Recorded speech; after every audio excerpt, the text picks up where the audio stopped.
نہ کوئی ادارہ موجود ہے، لیکن جھاجھا علاقہ ایک کثیر مسلم آبادی والا علاقہ ہونے کے باوجود جھاجھا علاقے میں آج تلک کوئی بھی بنات کا ادارہ موجود نہیں تھا۔ اس لیے علاقے کی ایک بہت بڑی ضرورت تھی، جو ضرورت سرزمین گھوریکوا سے پوری ہوئی۔ میرے دوستو، اس علاقے کے والدین اور اس علاقے کے ماں باپ کی یہ دلی تمنا ہوتی تھی کہ اپنی بچیوں کو دینی تعلیم سے آراستہ کریں، اللہ کی معرفت، رسول کی معرفت، نبی کی غلامی، شریعت کی جانکاری اپنی بچیوں کو دے، تاکہ ان کا عقیدہ بھی مضبوط ہو، ان کا ایمان بھی مضبوط ہو، اسلامی اعمال کی جانکاری بھی اس کے اندر ہو، اور دینی تہذیب کے ساتھ، دینی تمدن کے ساتھ،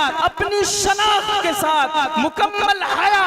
پاک دامنی اور پردے کے ساتھ صرف یہ نہیں کہ زندگی گزارنے والی ہو، بلکہ جس گھر میں ہو، جس علاقے میں ہو، جس گاؤں میں ہو، وہاں ان چیزوں کی پرچار کرنے والی ہو۔ اس لیے اس علاقے کی ایک بہت بڑی ضرورت تھی بنات کا ادارہ، جو الحمدللہ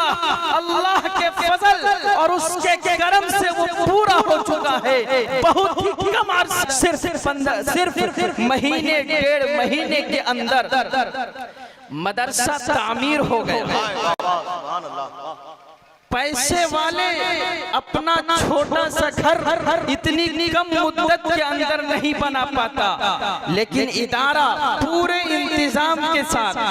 پردہ کا لحاظ کرتے ہوئے بچیوں کے لیے جو نزاکتیں ہیں اور جو ضرورتیں ہیں ان سب کا خیال کرتے ہوئے، اگرچہ محدود بچیوں کے لیے ہی صحیح، لیکن انتظام ہو چکا ہے، اور یہ اللہ کے فضل اور اس کے کرم سے ہوا اور آپ حضرات کے تعاون سے ہوا۔ مجھے پتا ہے کہ اس مرحلے تک پہنچنے کے لیے حافظ محمد ارشاد صاحب کو کتنی کٹھنائیاں جھیلنی پڑی، کتنی تکلیفوں کا سامنا کرنا پڑا۔ کبھی رات کے کچھ حصہ گزر جانے کے بعد وہ مجھے فون کرتے تھے، مفتی صاحب بہت ٹینشن ہو رہا ہے، بہت فکر ہو رہی ہے، انتظام نہیں ہو پا رہا ہے، جیب خالی ہے، پیسے نہیں ہے، اور کام جاری اور ساری ہے۔ اس فقیر کے پاس کچھ نہیں ہوتا تھا ان کو دینے کے لیے، لیکن ہاں میں کچھ تسلی کے کلمات کہہ کر